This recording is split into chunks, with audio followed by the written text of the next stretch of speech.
Hey kids, it's time to get some SML Podcast all up in that.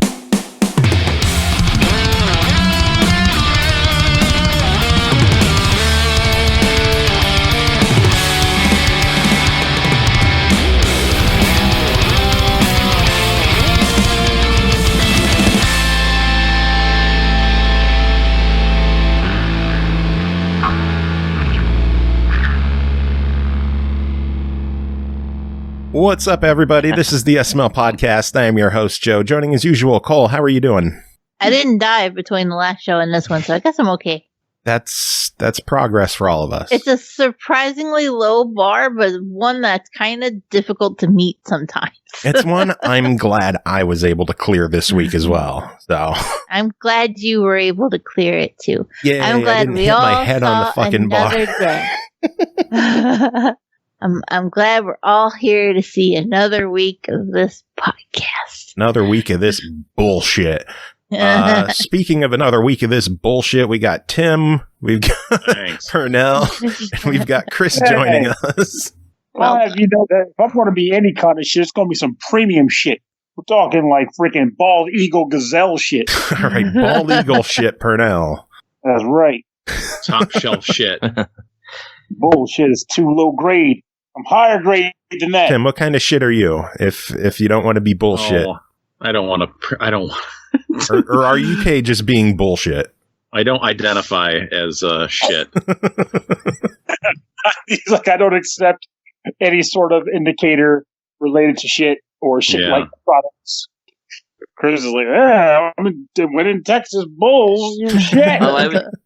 This conversation just now reminded me that I should probably be finding good pastor articles. Oh, come on. He's not that bad. He's at least dub. He's dub shit. Come on. Very unique.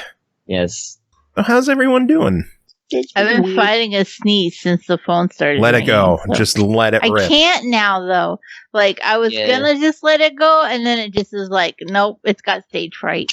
Yeah, that's how it goes. You can't just like will it into existence. Yeah, my eyes twitching now, and water, and sneeze is just hanging there.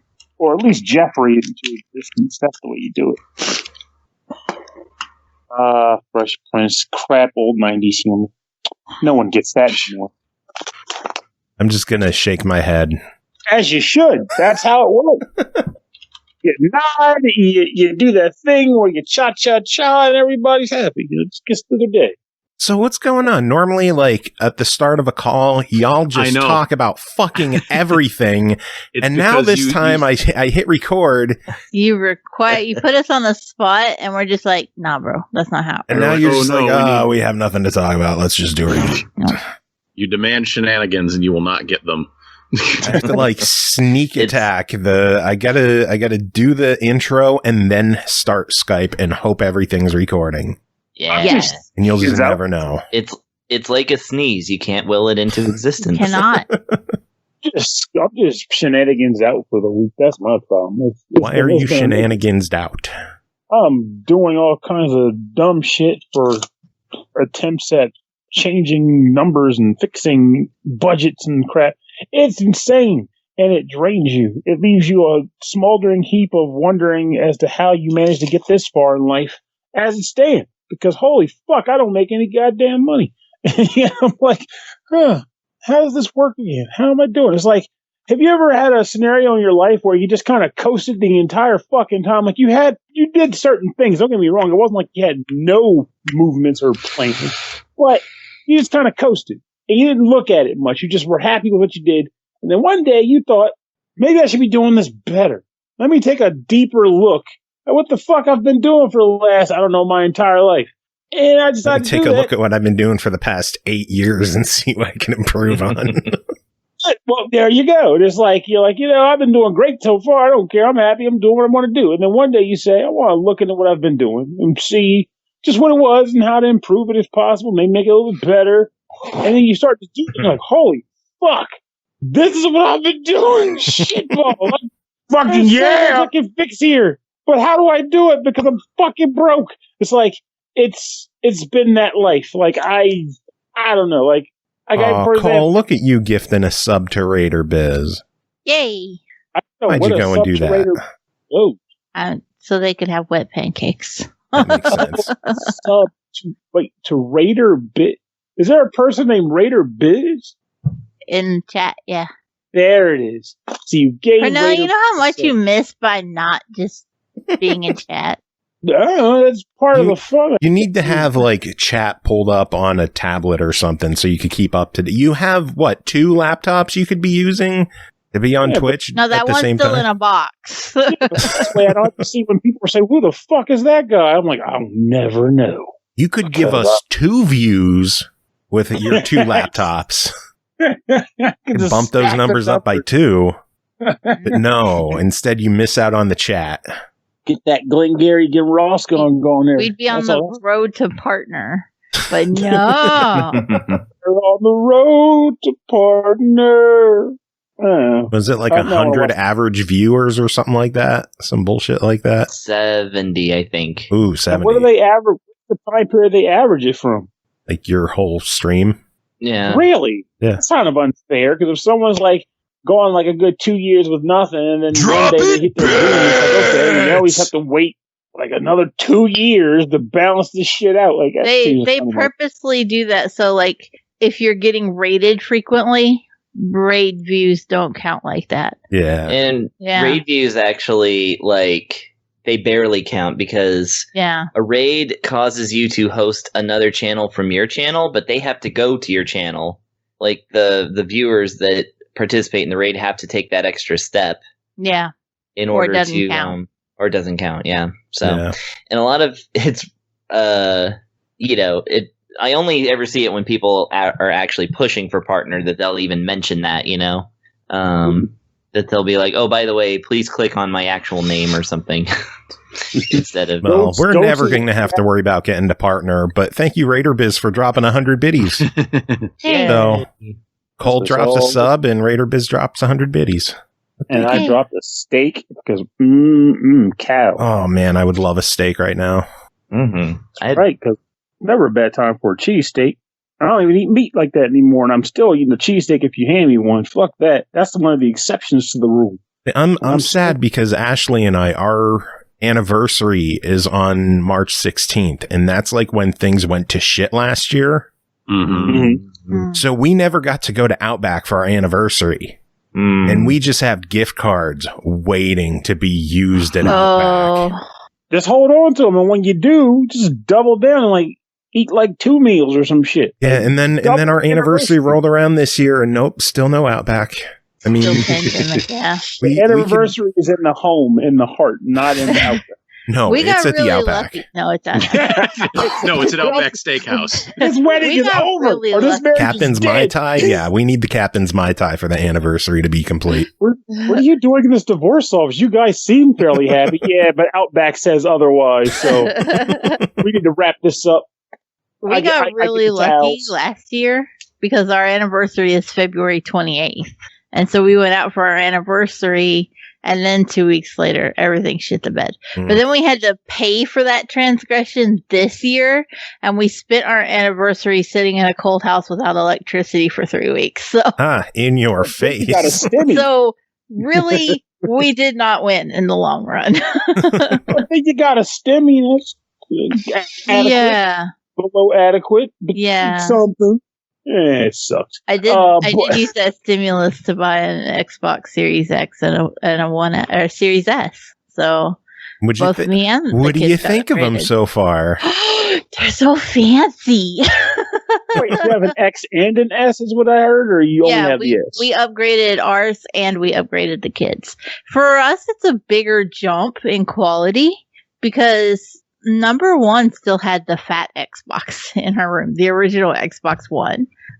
So she didn't even get an S or an X upgrade last gen. And we only upgraded to a 1S in the living room. So we didn't get a 1X when those came out. We couldn't afford it. Mm-hmm. So we have a bigger jump in quality than a lot of people. Because I know there were a few people who were like, oh yeah, it's super fast now, but it doesn't look that much different graphically. And for us, we're just like, why is everything so pretty? Did you play Dirt yet? I didn't keep harping on you about Dirt. I played a little bit of Immortals. That looked incredible. David has been going hard on Valhalla. That looks incredible. And then I've played mostly indies that do not need that graphical power whatsoever. Actually, it's kind of funny we're talking about next gen systems because that just goes to lead into like where the hell I'm at right now with stuff because I actually have a next gen system now and it's just sitting in the box in the corner because I was like, what do you have? I ended up getting the PS5 2 weeks ago. Oh, really? I'm just like, you haven't opened it yet? What the fuck is wrong with you?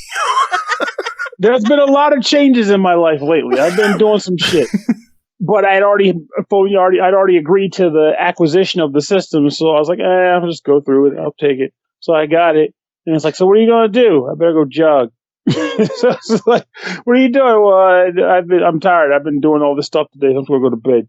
Or what are you doing? Well, I gotta hit the arcade today and drop some weights. So, or what are you going to do? This stupid fucking budget. Like, it's been weird lately. My mind is in a place. I don't know how I got here. I don't know when it's leaving. It's not all bad, I'll admit. I mean, I'm trying to make decisions and stuff. But the downside is, like, I look at that system, I'm just like, doesn't feel the same. Like, what are you going to play, Pernell? You could be playing Demon Souls right now. I'm like, but I'd rather play Get a Grip Chip in 5-minute intervals on the Switch before going to bed. Like, that's where I'm at right now. One, it's perhaps not surprising that your mind might be going insane after a year of this shit. Let's face it, like a lot of people lost it a long time ago. Yeah. Two, I know you got Persona 5 Strikers and probably haven't played it in like a month, but slip that into your PS5. Because does that get like an upgrade or anything? Oh, yeah. Yeah. Ooh.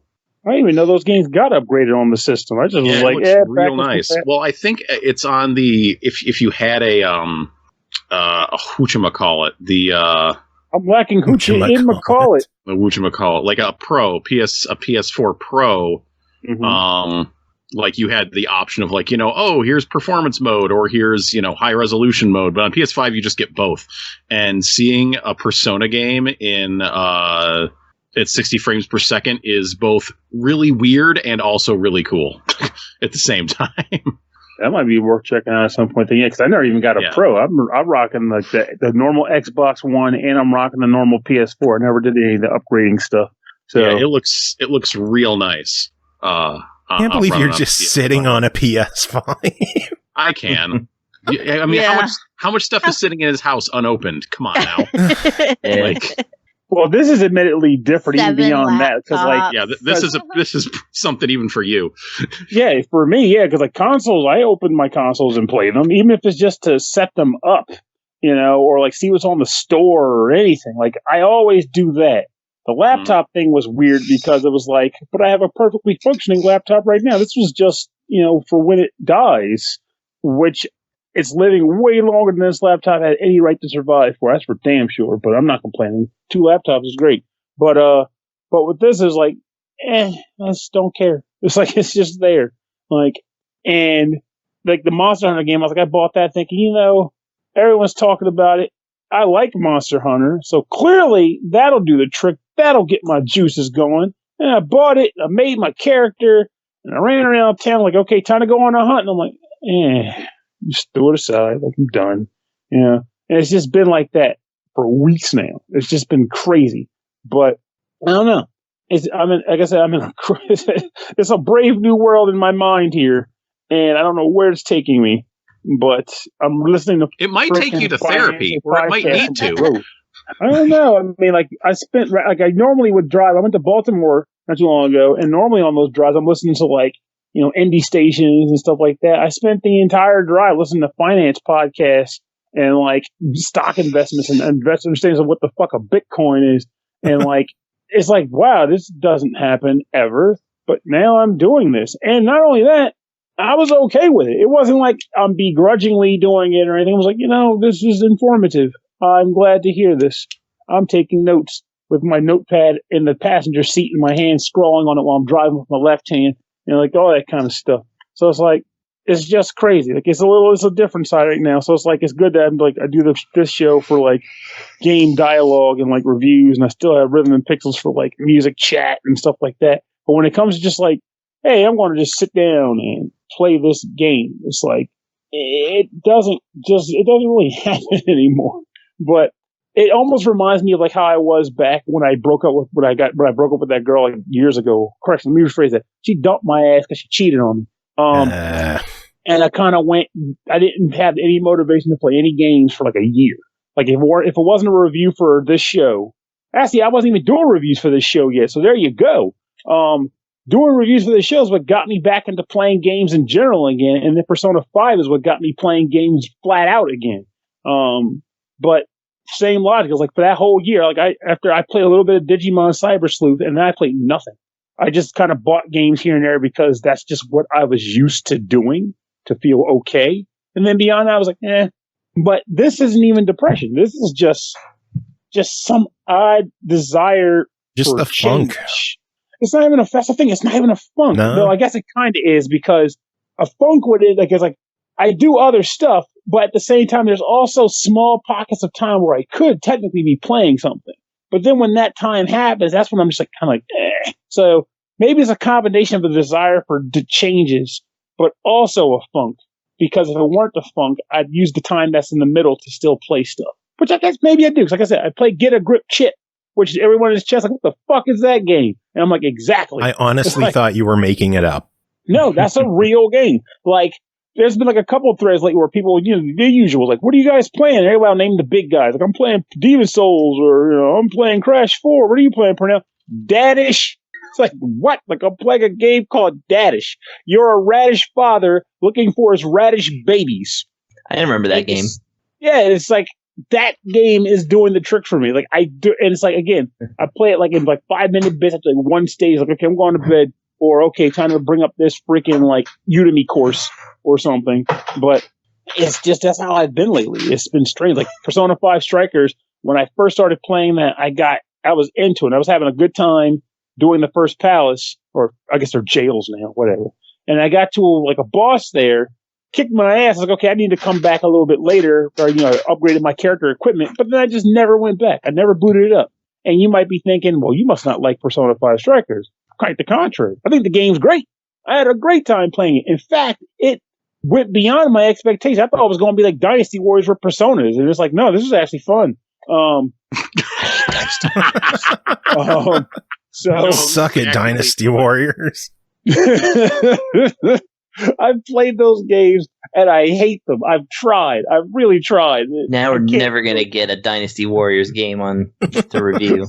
That's like the one time where it's like, keep that shit. We don't want it. It's a terrible game. No, we like Dynasty Warriors.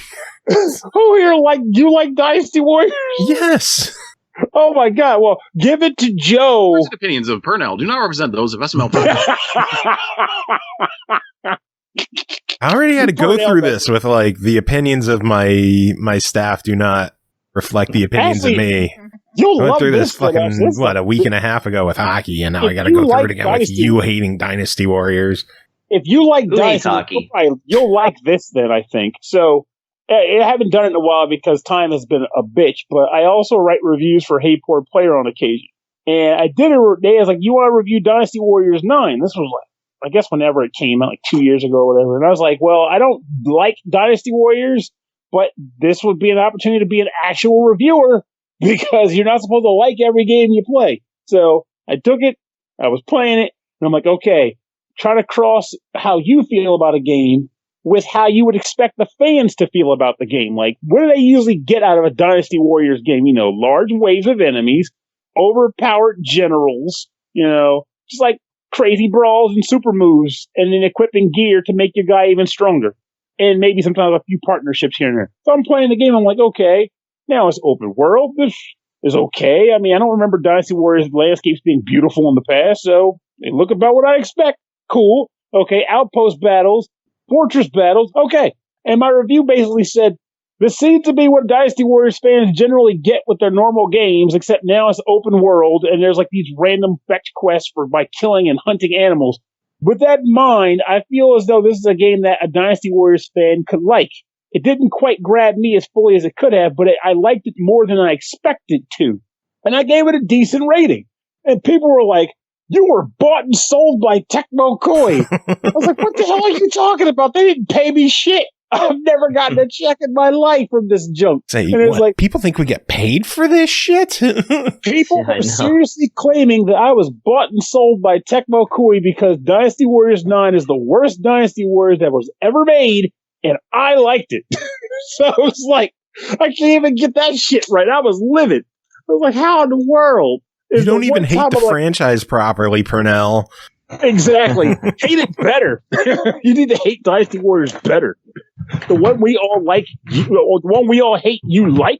Clearly something's fucked up. Like, yeah, this game is weird. And I even made comments about stuff like the fact that like it was like a boss fight early in the game, and now stop rambling, where you fight like a level 30 guy and you're supposed to outrun him because you're meant to lose the fight or escape.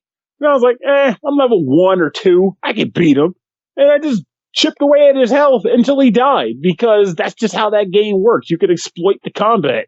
So I beat the guy and won. And I was like, the levels barely matter in this game. I beat a level 30 guy that I was supposed to run from on my first try. And I don't even play these games. And I don't know, maybe that was one of the reasons people hated it. Like, you're not supposed to be able to beat Lao Boo or whatever the hell it is, Lu Boo, Lu Bao, Gu Kao. I just remember it's like there's like you know what I'm talking about. There's like a whole meme about the dude. Do not pursue Lu Boo or something. But it was him. I like Gu Kao. Gu Kao. Oh, there was also that one old guy in the yellow outfit. He's like, the yellow turbans. I got this very weird voice that makes me sound like I'm from the country, but not fully into the country. I'm really excited about raising cows and also bringing together China. Yeah, that sounds like a neat guy.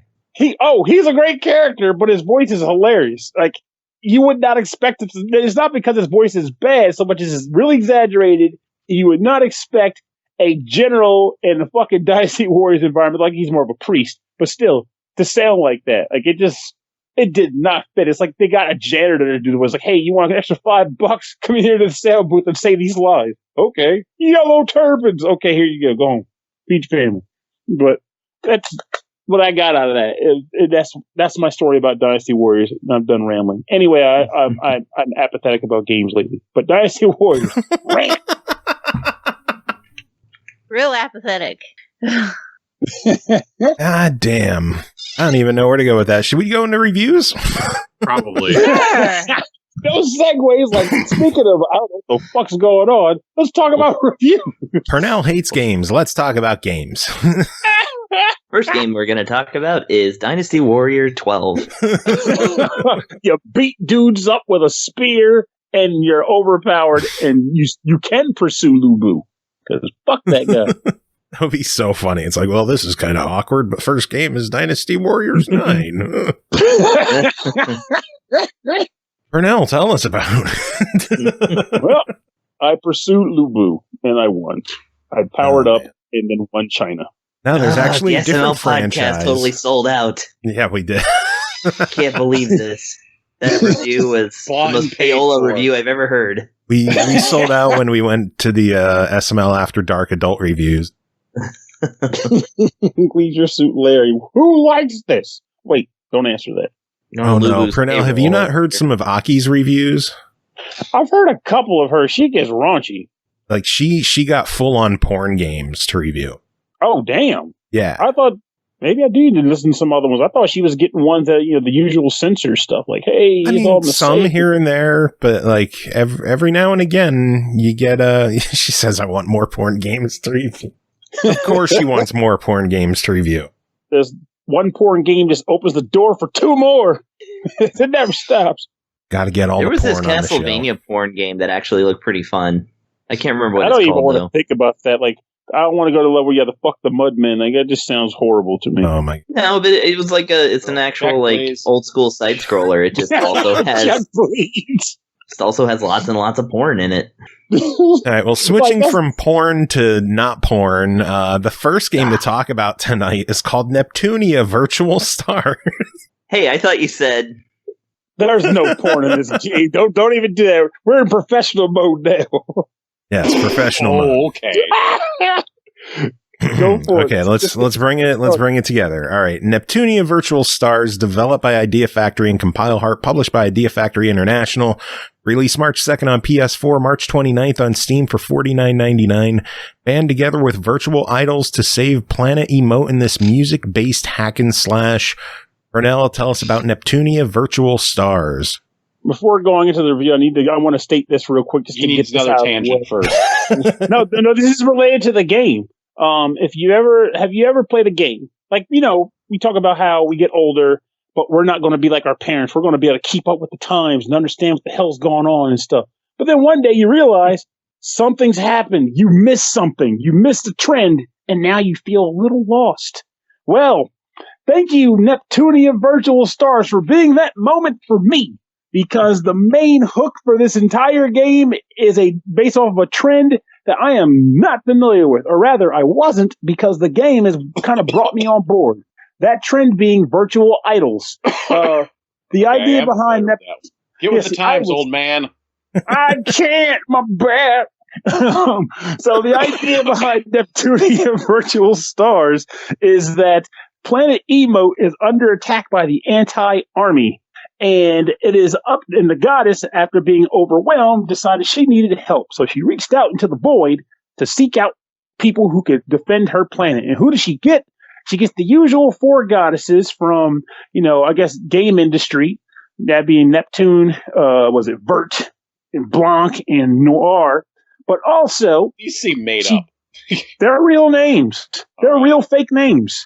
And in addition to that, she pulls a ridiculous amount of virtual idols from our world to come help her. And most, if not all, of the virtual idols get immediately captured or on the verge of being captured by the anti-army. Only two of them did not. That would be me and you from the band Mutual. That is their names. I was honestly rather confused for a short period of time when they refer to themselves as me and you. But they all come together to try to save this planet from the army. And the way they do that is in the form of as you said, it's a weird combination of hack and slash and gun games. So how they do this is you have two different control styles that are based off of the type of characters you're using. There are the four goddesses, who are considered goddess-type characters. And then there's the two, which then you get two more later, virtual idol characters who get the idol controls. The goddesses all use guns. So, lock on fire, spray. If you press the A button, I'm on the laptop, so it doesn't even fucking matter. You press the boost button, and you're freaking you get into a dash mode where you're kind of skating around the arena, basically meant for circle strafing enemies and stuff with your gun. The V idols, however, are different. Rather than get the circle strafe dashing button, they get the dodge button. So you press that button and they kind of get out of the way. And if you time it just right, you get a bit of a boost. Also, they're more melee focused than the Neptune girls. And so when you use their weapons, you get a keytar sword and a bow, which is kind of funny because that is technically it's not a melee weapon, but it's also not a gun. So think of it like that. So you get that control style. In addition to that, if you finish off as an idol, if you finish off an enemy with a special move, you can press the button one more time to do a special finisher attack, which gives special perks like regenerating your health or MP or whatever. You also get special. What is this an arena action game? Is that what's going on? No, think of it like a dungeon crawler of sorts. Okay, all right. So it is okay. Yeah, it's you go from said arena, so I was I didn't. Okay. I guess it's not too far from that because it's this, the style where it's you go from zone area to area within a dungeon, but when the enemies come out, it's just a big square and it's fight in the square, so it's an arena. Okay. You also get special attacks too that are associated with your face buttons. Hold down the one the trigger button essentially, and then hit one of the face buttons corresponding to the special attack, and you do it. Now, all that stuff is fairly par for the course, but the main difference and the thing that makes it special being that you switch between the two types of controls on the fly. If you use a goddess character, you switch to goddess type. If you want to use a V-idol character, you switch to the V-idol type. And then once you're in that mode, you can switch between one of the 4 goddesses or one of the 4 V-idols, which essentially means you're controlling between 8 different characters during the game without needing to, like, say, go do something special to switch that up. It's kind of different, I'll say, but I kind of like that part. There's no general, like, equipment in this game.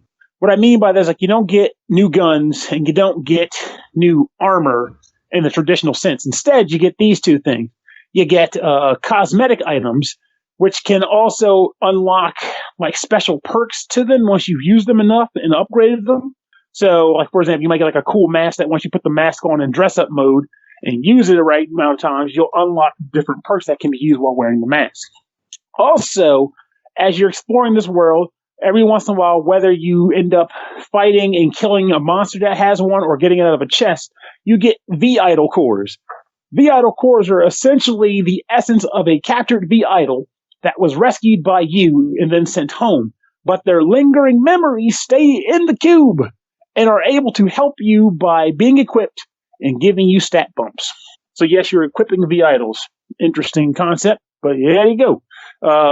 So those are the 2 ways you can kind of build up and augment your characters. Now, as far as the dungeon crawling and stuff goes, it's typical NIST stuff, or correction, not NIST, typical compile heart stuff, which means kind of no frilly, just big open spaces, run around, jumping sometimes, whatever. But the one thing I did like about it that made it stand up from the normal fare is that there are, like, monitors all over the different dungeons. And those monitors will actually play video of the actual V-idols sometimes. So you might hear one out of nowhere being like, staying in Japanese, go for it, kick their asses or whatever. And sometimes you might shoot the monitor and they'll go, oh, you're a fan here, take some cool items or something. And these are apparently all real V-idols. Like, I actually was, like, starting to type their names into Google to see if they came up, and they do. There's a lot of V-idols in this game. So if that's your cup of tea, you're in fucking heaven with this game, because this is clearly a big undertaking as far as that fandom is concerned. Even the load screens, the load screens are V-idol, like, introductions. So you might go to a load screen, have this, like, random, like, character like, hi, I'm such and such. Do you love me? Press this button and subscribe to my channel, or go to this thing. Like, it's weird. And subscribe to our channel. Click below the video. That's how we should do it on this channel. You don't love me. Please subscribe. So I guess basically what Chris is telling us is that he's going to come up with a new V-idol alter ego named Yum Yum Chan, and she's going to be like 19 years old. Welcome to SML. I'm Yum Yum Chan. Yum Yum Chan. This is my life's calling. The SML virtual idol. Which, by the way, speaking of which, one of the things that made me feel surprised was one of the idols that came up in the game. I looked it up. Apparently, it's actually like a 70-year-old man who is like a 17-year-old like V-idol girl in the V-idol world. So I'm like, how the fuck does any of this work? All right, I'm going to have a discussion with Norg about this. But but I'll get like one more gameplay element to the game before I go too far, because this is a lengthy review because there's a lot of weird stuff in this game. So one other element that I thought was pretty interesting as far as gameplay is concerned is how boss fights work. So normal games, a boss fight is, a freaking boss fight. In this game, it's not too far off the mark there, but one difference is the boss fights have music that plays over them. Think of it like they're called music video battles. So you choose a idol song. The idol song will play over the boss fight. So boss music in this game is actually V-idol songs. And depending on the V-idol song you pick to play over the boss fight, it actually is spaced out in a way where different measures of the song have different effects in the battle. So there's certain areas of certain songs where the boss will get powered up and you're weakened. Other areas where you're powered up and the boss is weakened. And other areas where you kind of go into you can go into super resonance mode and go have a cool team dance attack or something weird shit. It gets interesting in the way where it's again, it doesn't reinvent the wheel per se, but it's an interesting little quirk to how the battles work. Even if you press pause, the music stops and you go into a generic menu music. And then when you unpause it, it goes right back to where you left off on the track. It's literally meant to do that. And if you want, you can switch music tracks during the battle they bring up a more opportune track for your battle situation. It's an interesting concept. And I ended up liking it. So overall, the game is sitting at $50 on Steam and on PS4. What do you think about it? I will say it is worth it. If you like Neptunia games in general, it's worth a buy it under one condition. I meant to mention this too. Unlike pretty much every other Neptunia game, this one is subbed only, no dubs. And I believe that is because of the whole V-idol aspect, because it wouldn't make sense to have like English speakers and then Japanese V-idols talking. So they just left it all Japanese. So if you don't care about that and you like Neptunia games, I think you'll still get a decent amount of fun out of this. If you're indifferent to Neptunia, but you're okay with V-idols, I'd give it a try. If you don't like Neptunia and you don't like V-idols, oh, fuck, just don't. It's a very specific review structure here, but overall, I had fun with the game. Cool. Good stuff. All right. That's cool. That's cool. All right, moving on. Next game to talk about is called RetroMania Wrestling, developed and published by Retrosoft Studios, released March 23rd on Xbox One for $24.99. Just released today on the Switch and coming soon to the PS4. RetroMania Wrestling is a pick-up-and-play arcade wrestling game with beautiful 2D sprites, incredible backgrounds, and fast-paced arcade-style gameplay. With 16 playable characters from Legends up to today's superstars, RetroMania has something for everyone. You have what it takes to step into the RetroMania wrestling ring. Tim, of course it's you on this one. What do you think of RetroMania Wrestling? Of course it's me. It's good. Buy it. All right. We both played. Could have been me. Yeah, Cole, you totally would have. Don't forget about me. So, Tim, what do you think? All right. So I've had my eye on this game for a while. It specifically, calls to mind an old 90s game called WWF WrestleFest, an arcade game. Just with its visual style, a lot of like just other little details with the game, like that is what it is cribbing on the most. And if you don't really remember that game, that's okay, because I don't really remember it that well either. It was an arcade game, so I might have played it like once in the arcade and then never again on emulator, but it is well regarded. So this is trying to go for that style of some big chunky wrestlers in the ring, a kind of fast-paced, more arcadey pick-up-and-play sort of wrestling game in the modern era, which has its challenges. Foremost of which, the roster in this game. Like, so for a casual person on the street, they probably won't know anybody in this game.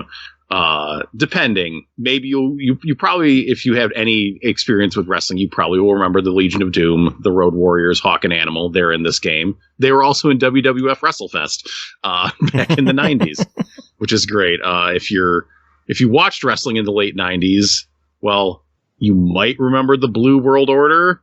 Thank God all three of those guys are in this. But mostly, like, you gotta be a bit more of a hardcore wrestling nerd if you're going to be familiar with even like half the guys in this game.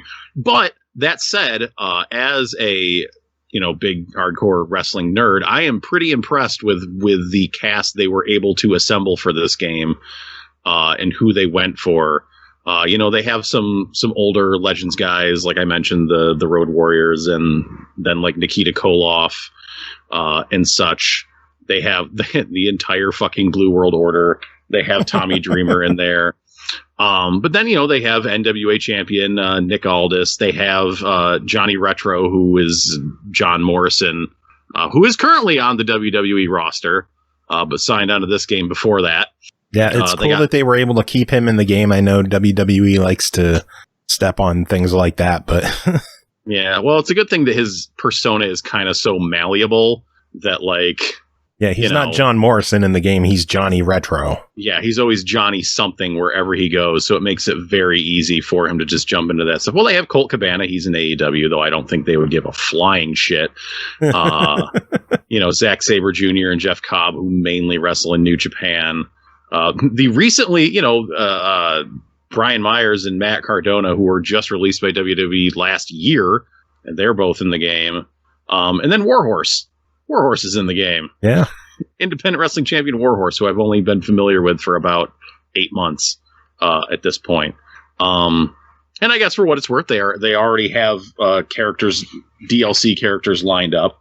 Well, they have 3 announced, and then they have more coming down the road. I know they have Chris Bay and James Storm. Who else? Curtis Hughes, Mr. Hughes. Ooh. Yeah. Fuck yeah. I just love this weird mix of just like Mr. Hughes. Fantastic. He's got a great face. I'm excited about James Storm. I like him. Somebody has to be. I don't care about James. Whatever. No, it's fine. But that's like a good get for the game. You know, and they said, like, in their FAQ on their website, like, it is harder to get wrestlers than you might think, because even, like, you know, old guys are somehow tied up with WWE in some way because they have a Legends contract or something, you know? Yeah.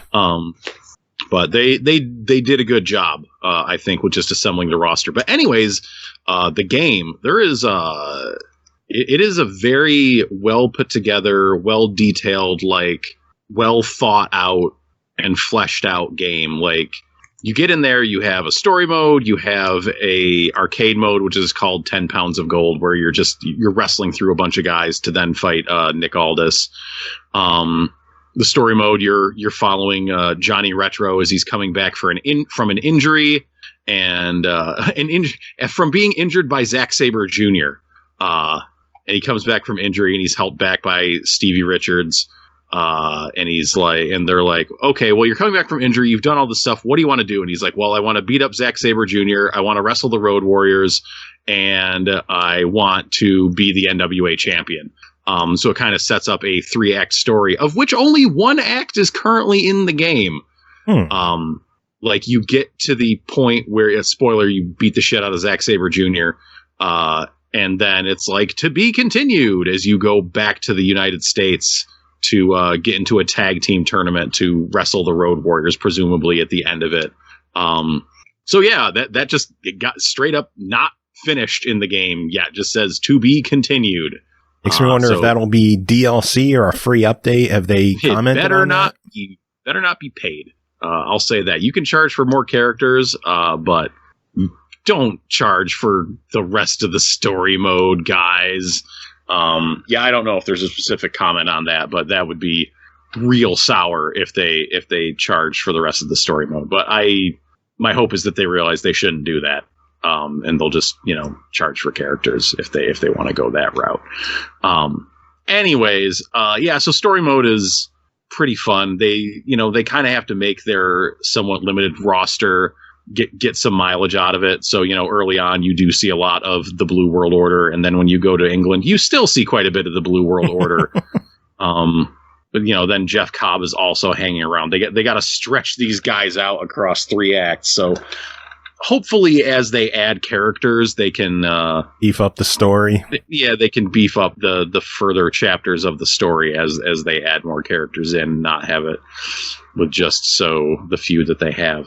And then you have, you know, your versus mode where you can set up which is probably, I think, where most people are going to spend their time with this game, and that they are going to get a bunch of people in there to have cage matches and fatal 4-ways and 6-man tags and all that shit going on. It doesn't have like the expansive match variety of like a modern WWE game, but, you know, it's not a total disaster in every other way like a modern WWE game. So column A, column B. I mean, what do you need, you know, more than a solid steel cage, really?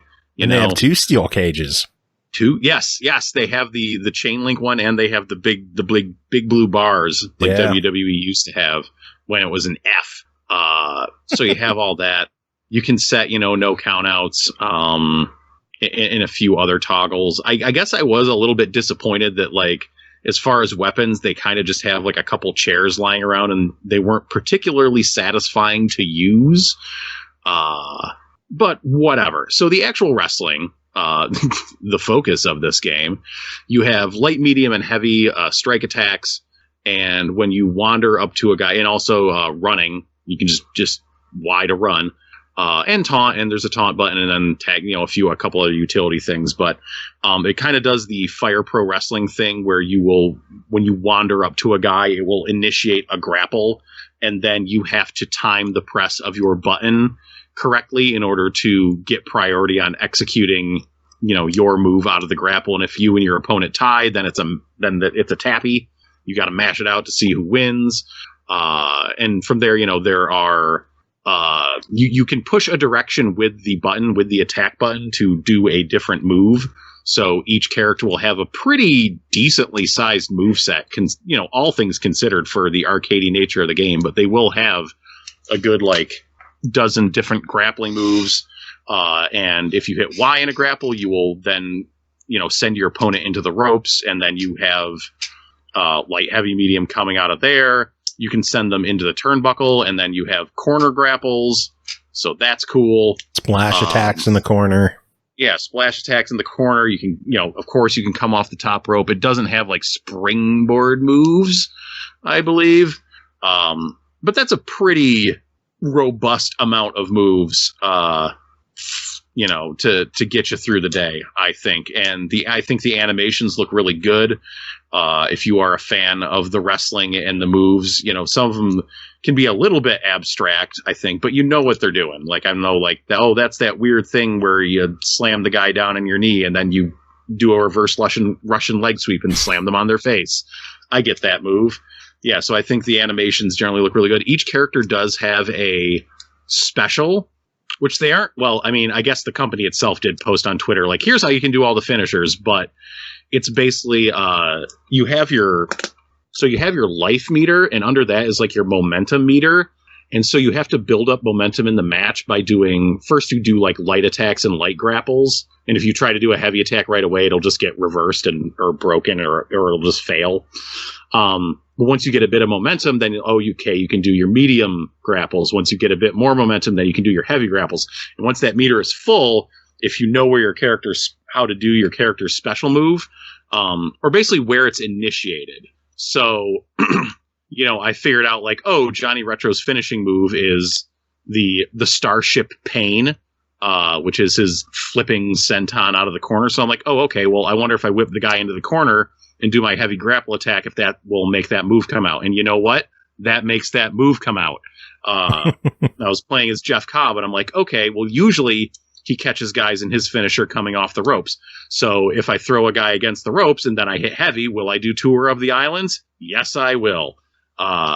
So you can, if you are familiar with the wrestlers and their moves, you can kind of figure it out. But otherwise, just look at their Twitter, because they just tell you where you need to grapple your opponent in order to do the finisher. I mean, sometimes it's just a matter of just grappling them and then you do it. In a direction, and it happens. Yeah, but it's not like you have to remember a Mortal Kombat finish him button combination. Thank God. Finisher. Yeah, no, it is just, you just have to be in the position to make it happen. So it's cool. It's fun. I had a little bit of trouble getting the timing of the grapples early on. And I bumped the game difficulty down to non-existent just to kind of learn it a little bit. And then I bumped it back up, and then I was having a pretty good time. And then I was having actually a bit too easy a time. So I needed to bump the difficulty up again, once I kind of got that basic timing down. But yeah, it seems like a thing where you can get people, a room full of people in this game having fun, doing grapples, throwing each other around, getting mad at each other, and having a grand old time. And even by yourself, there's a decent amount of characters in there, and there is the story mode and the arcade mode where you can sit down and have a lot of fun with it on your own. Yeah, but this will be a good one for your vaccine parties. Yes. Once everyone gets vaccinated, get everybody in there to play this game. What else is going on in it? The achievements are awesome for the most part. Really inventive, really cool achievement list. There is a broken one because they just had to put one of those fucking get all achievements in the game worth 200 points, and it's broken. So why is it broken? Oh, it doesn't work. It doesn't activate. No, because it's an achievement itself. Yeah. Oh, that's funny. Yeah, because, PlayStation has their platinum trophy, so people have to force that achievement into the Xbox list, even though it's always broken. Always. Stop doing it. I can sense that's a pet peeve of yours, and oh yeah. For me, I don't care because I don't pursue achievements anymore. I have a lot of achievements in this game. I'm at like 600 some points of achievements in this game. I've been playing it like crazy. I love this fucking game. Yeah. There is a lot of arenas in this game. Like each character has their own arena, which is not something I expected. And some of them are like really well detailed with like the amount of characters and stuff going on. Mm-hmm. I have to shout out the stage that's set in local Philadelphia convention, Too Many Games. Like that was a trip. I was like, okay, that's ridiculous. And then seeing like there's a limited run table set up straight behind the ring. By the way, I think we were talking last week about the pitfalls of buying a game and then limited run bringing out a physical release later. That is already happening. So I guess that might be one reason to wait on the game, is if you want to get the physical release. And then there's the music, which sucks. Fuck that guy. That's a joke. That's a joke. No. I'm friends with Dan, who made the music, and he did a good job. It sounds like crunchy 90s wrestling music. Like it makes me think of like Saturday Night Slam Masters. Yeah, it's a really good soundtrack. He did a good job with it. Very Genesis-y. Yeah, exactly. When I say crunchy, that's basically what I mean. Really fun track list names as well. Which is how I figured out he was doing the soundtrack, because he posted the track list, and I'm like, oh, that's funny. And he said he had a game coming out the next week. I'm like, oh, that's funny. That RetroMania wrestling game's coming out next week. Oh, wait.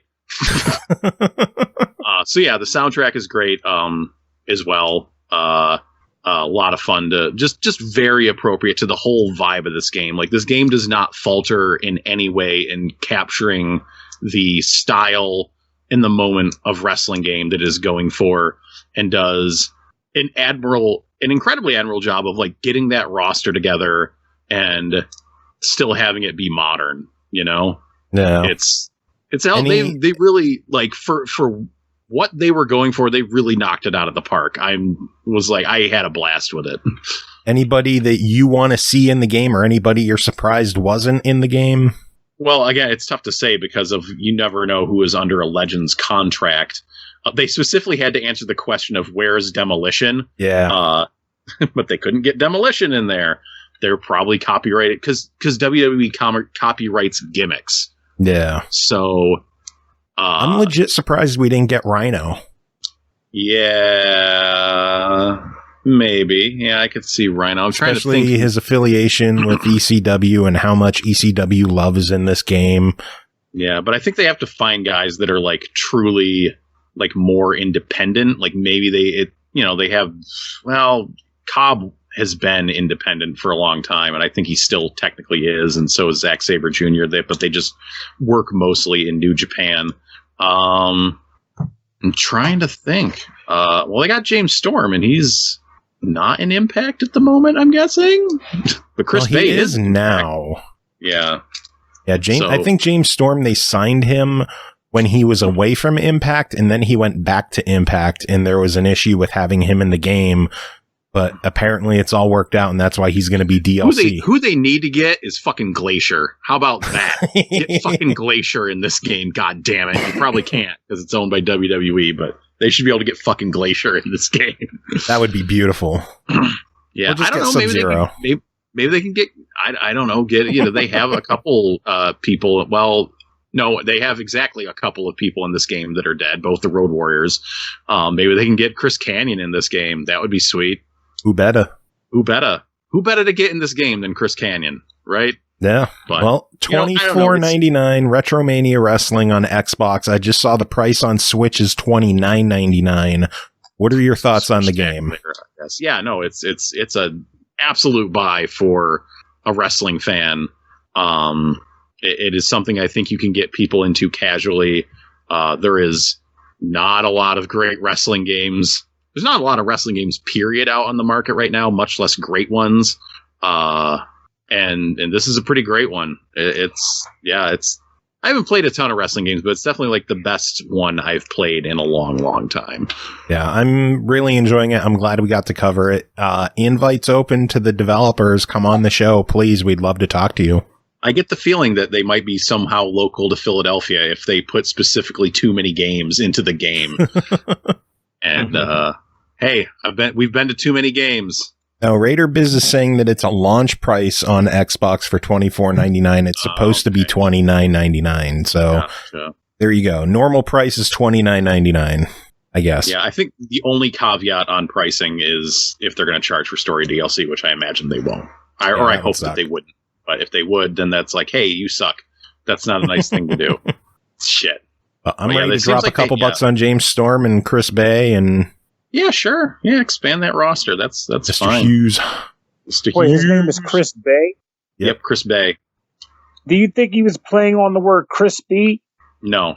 Oh, man. I heard I was like, oh, crispy. He's dashing Chris Bay. Uh-huh. I've heard he's pretty good. I haven't seen actually any of his matches yet, but he's a young dude coming up. Isn't he injured right now? Might be. Yeah, I haven't seen anything about him doing anything. That's a rough ball. He's a dude coming up. He's injured. Oh. Hey, injuries happen. It's the biz, man. It's the biz. Who else has got the biz? Hey, you know what? You know who's not under WWE contract right now? Andrade. Ooh, I would love to see him in this game. Quick, get him in there. Actually who they do need. They I don't know. Get fucking La Parka or LA Park as he is known now. He would be perfect in this game. The chairman. The chairman. That is exactly the kind of like wacko late 90s like cult guy you want in this game. The way Tim just said, do you know who's like not on contract right now? I was like, oh, did somebody just sub? It was coming. 50 biddies. Yeah. No. Chat.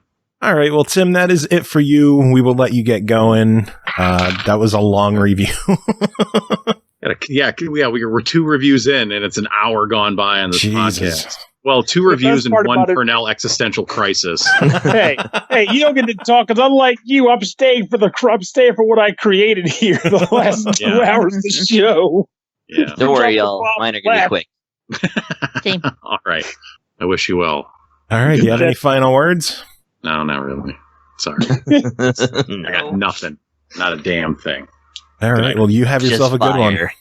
Catch you later. Oh, my Lord. Well, Chris, you said yours are short. We're going to find out because the next game to talk about is called Rip Them Off, developed and published by Lozange Lab, released March 25th on Xbox One and Switch for $8.99. An all-new puzzle game experience blending the strategy of tower defense, the fast thrill of micromanagement, and original 1950s-inspired jazz music with gorgeous surrealist imagery-inspired geometric art direction. Chris, tell us about Rip Them Off. That description's pretty much it. No, okay, so this is a kind of take on, well, they call it tower defense. I like to think of it more like Lemmings. But instead of controlling the lemmings, you're controlling the environment.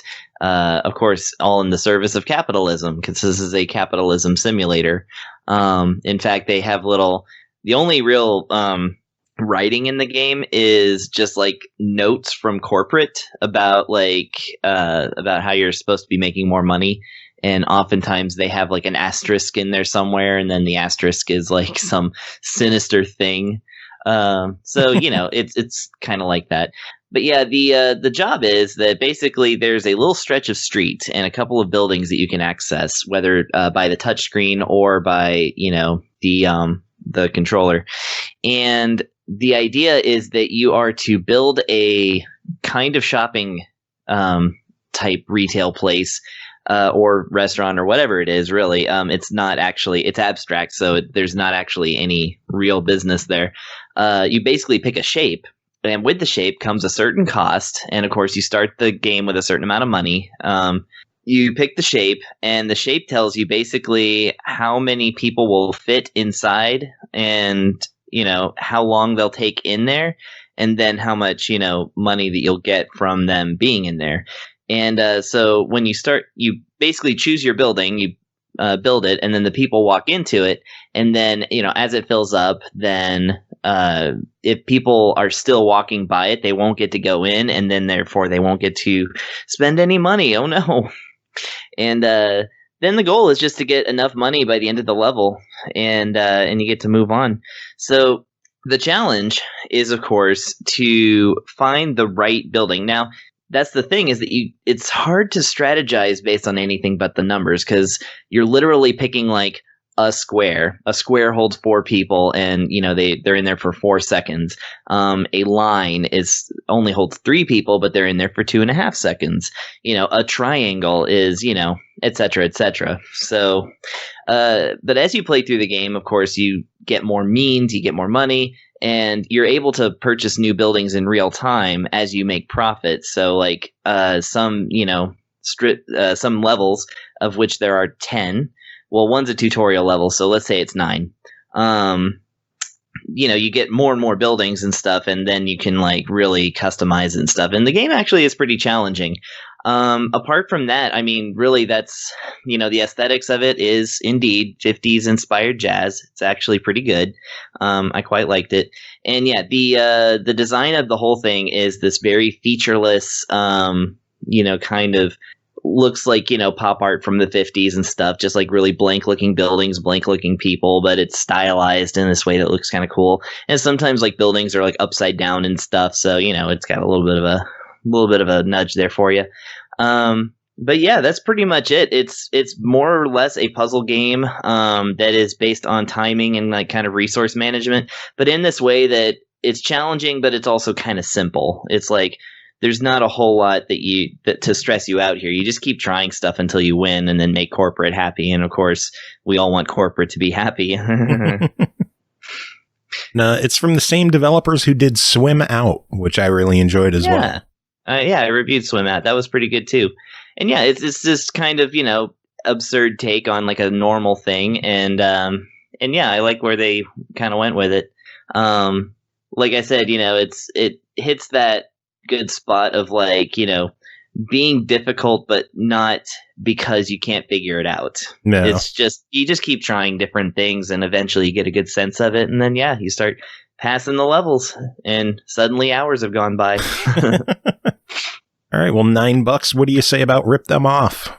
Yeah, $9. I'd say this one's a good one. For sure, for your like folks who like the real-time puzzles, like I said, tower defense is a good describer. Again, I got more of a Lemmings vibe, but that's still kind of the same thing. It's not the most hilarious game to deal with corporate shenanigans. That would be Vostok Inc. But go get that too. I mean, yeah, it's a buy it from me. Cool. All right, next up is Space Robinson, developed by Luxorix Games, published by Crytivo, released March 19th on Xbox One for $9.99. After crashing into an abandoned colony base overrun with hostile life, you must find a way to survive the elements, armed at first with only a gun and a wrench, find friends, and upgrade your way to victory. Cole, tell us about Space Robinson. So this is a hardcore roguelike, and that's the long and short of it. It is everything you would expect for a hardcore roguelike. It does have a couple of little perks that make it slightly easier. One being that you can choose how many times you clone yourself so that you can try a run again if you die. The downside to that is if you decide you want to play classic hardcore mode, and you try to set it to 0 clones in the settings options, you're going to crash the game. Really? Every time. Hard crash, take you to the dashboard, it's gone.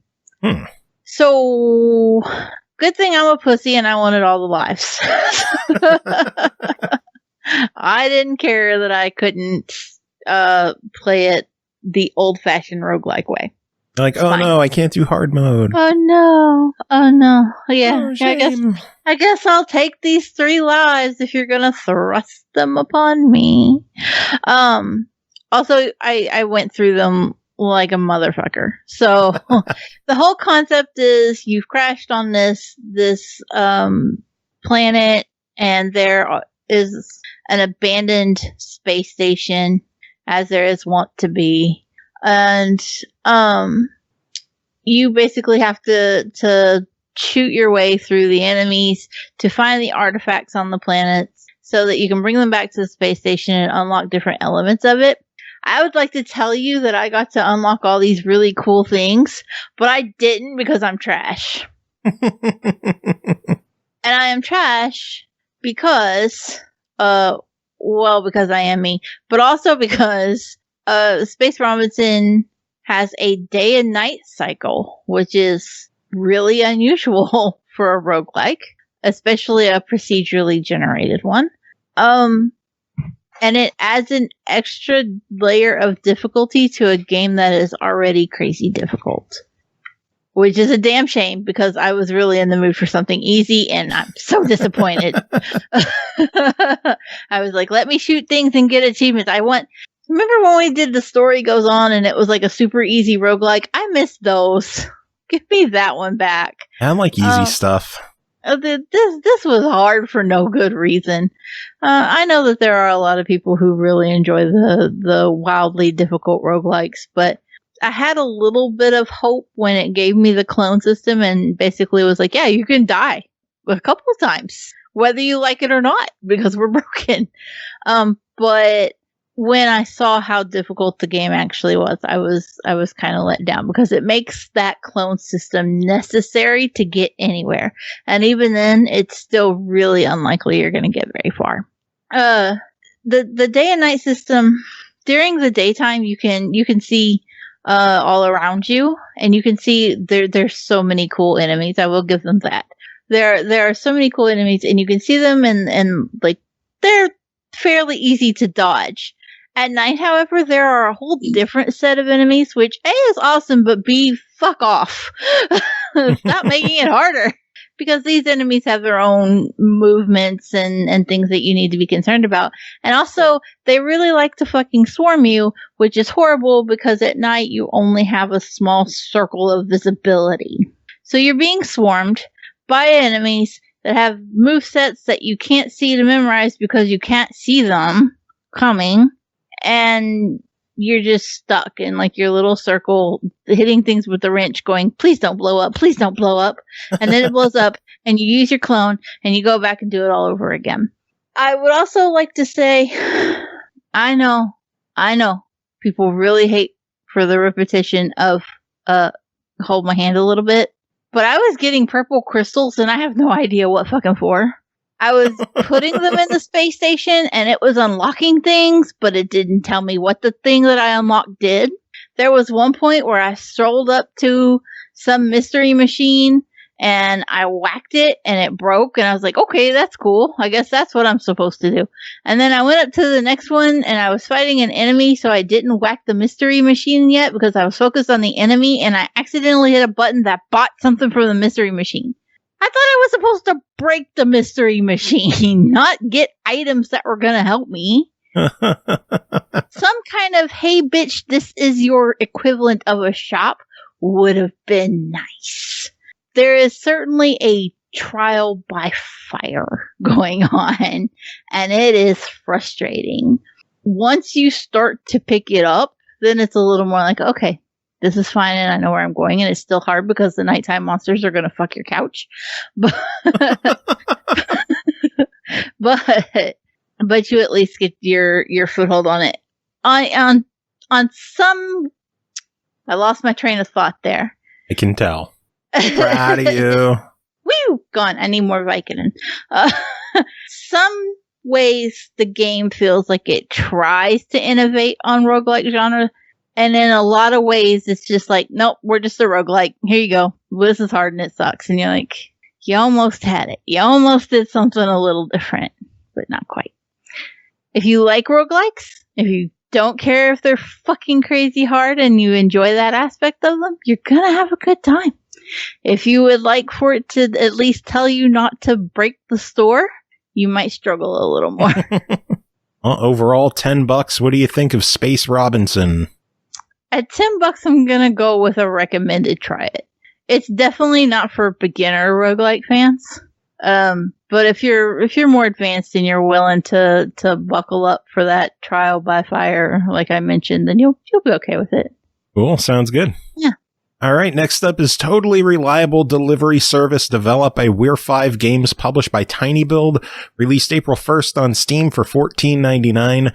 Delivery attempted. That's the Totally Reliable Delivery Service guarantee. TRDS is a ragdoll physics simulation about terrible package delivery couriers.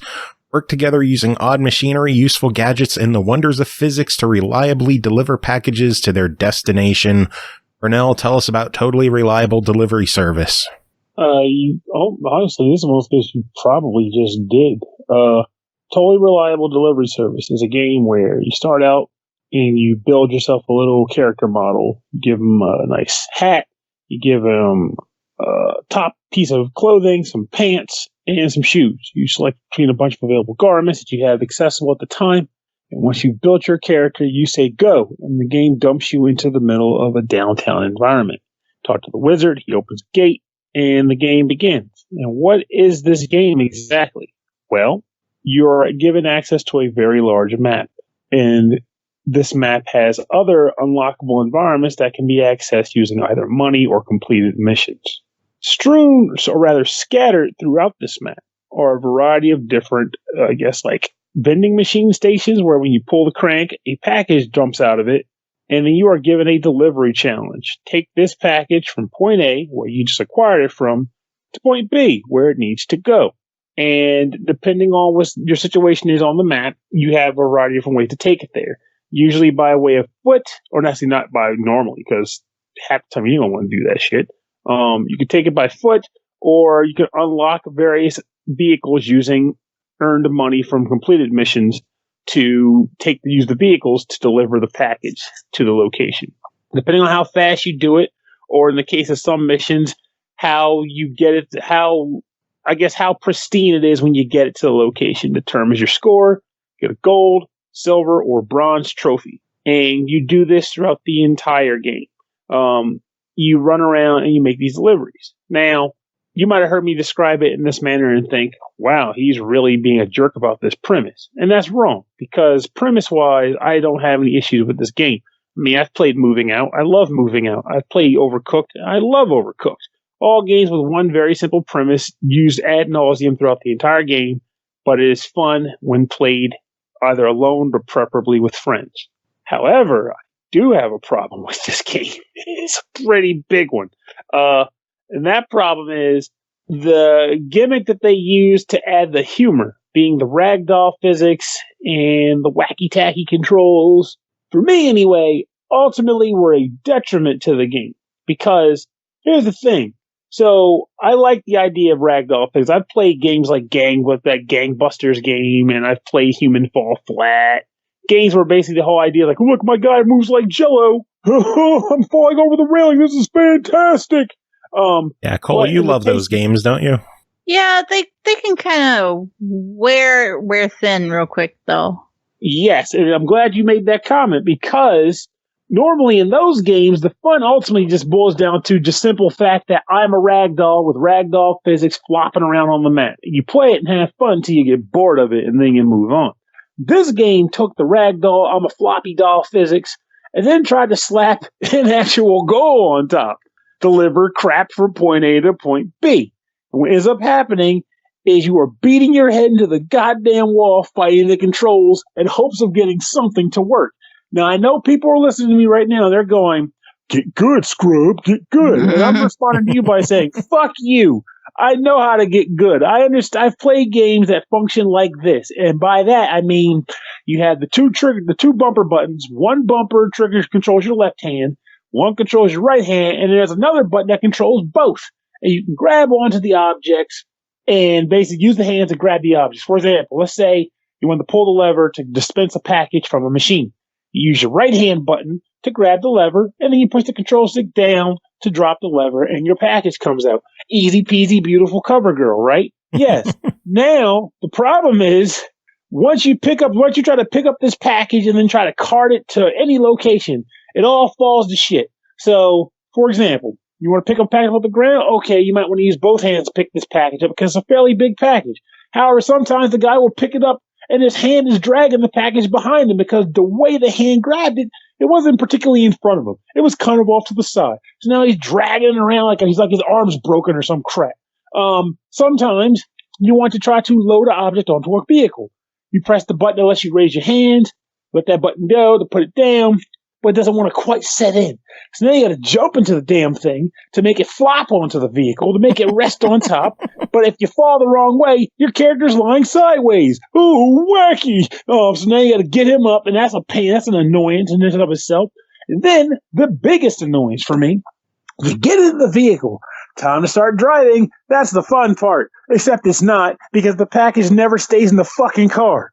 It just doesn't. I guess if you're playing 2 players, you're going to have a guy sitting in the backseat holding a box or whatever, which doesn't sound very fun to me, I'll admit.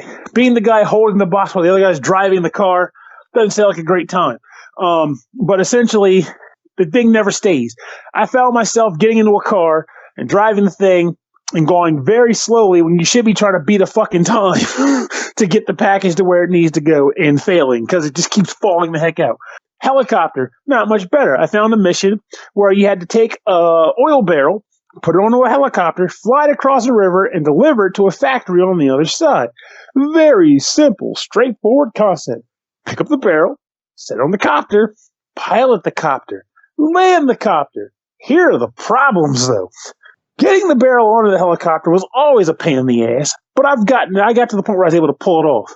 The barrel was extremely fragile. If you bump it the wrong way, it explodes. Your mission fails. You got to do it again. Yeah. How fragile is it? You can walk into the barrel and blow it up. Yeah. Like, lastly, let's just say, it's not even last. There's another step. Piloting a helicopter is a pain in the ass. You basically hit one trigger to accelerate it, but that also raises and lowers it. So it's like, okay, I'm trying to balance between raising, lowering it, and actually piloting it and pushing it. Sometimes while doing this, the barrel would just fall the fuck out. It would just fall off the helicopter. And then here's the biggest annoyance, the end coup de grace. Let's just say everything worked, the stars were aligned, and I flew it all the way across the river. Now it's got to land on the roof so I can drop it off into the delivery barrel. If you don't land the copter just right, the barrel blows up. The mission fails, and now you got to run across the freaking river on foot, as in run down to the ground floor of the factory, run down the street, over the bridge, and to the location to do the mission again. It was annoying, and I did it for a fucking hour before I just said I quit. I can't. Like, and it frustrates me too, because this is a game that I've seen on like eShops and stuff, and I'm like, this is a game that looks kind of fun. I should buy this, but I don't have a lot of people to play it with, so maybe I shouldn't. But I want to. And I know what you're thinking also. Well, maybe if you just play with friends, you'd get it, Pernell. Well, like I said before, moving out is better with friends. Overcooked is better with friends. I've got other date lovers in a dangerous space time. Better with friends. But the big trick with those games is even though they're not as efficient, they're still fun solo. They still work. Having friends just makes it better. This game drove me nuts. I did not enjoy myself. You might be saying, okay, so Pernell, how would you fix it? It's hard to say with this game because the gimmick is the thing I don't like. The gimmick is the thing that made the game play poorly. So, I don't know, maybe ease off of the ragdoll for the purpose of actual package delivery? I don't know. But as it stood, I just couldn't get into this title, which is sad because I wanted to. It just didn't take. Yeah, Root Beer in chat saying they weren't a fan of the game either. Doesn't sound like you enjoyed it too much, but $15 on it. I gotta ask, what do you think? This will be 2021's first deny it. It had to happen eventually, right? Yeah. Did it really take this long for you? Yes. The thing about it is, like, I'm generally... Man, I'm a cruel reviewer. Well, it's just how I typically run these things. Like, I'll go across a game and I'll get to the end. It's like, okay, well, it's not a complete deny because I can think of this being good for some people. Like, maybe even with this one, I could say if you have 4 friends who just want to run around and flop around on the ground for an hour and then go, I'm done. Yeah. Maybe you'd try it. But even that, there's better games for that even. Like, there's really no reason to buy this for ragdoll physics fun. Because there's better games for it. Go buy Gang Beasts instead. So I will say I like totally Yeah, well, this one. I can't remember the specific word. TDRS. Yeah. Nope, TRDS. See how shaded I am? I do like the delivery service game better than Gang Beasts. I didn't like that one. See, there it is. Yeah, this definitely sounds like the problem I had with Goat Simulator. Well, that one has like ragdoll physics too with the goat. Yeah, I mean, kind of. I mean, it's the idea of it is that it's broken. It's been so long that I don't remember. I just remember like the goat like having like a rocket boost at one point, you like shoot up the street. But I don't remember him having I don't remember the ragdoll part. Oh yeah, like, the goat's totally ragdoll. Stuff, but it had all this stupid stuff, but none of it was like that fun to play. I think it's because we're old. No, because think about like ragdoll physics work when you don't have a tangible goal that you're trying to actually accomplish. Because when you're trying to accomplish something and you're fighting the way the game is designed to do it, it fucking sucks. It's just not fun. It's the Sumotori Dreams effect. What? Have you never played Sumotori Dreams? Okay, it's like apparently it's a $1 game now, but it used to be free.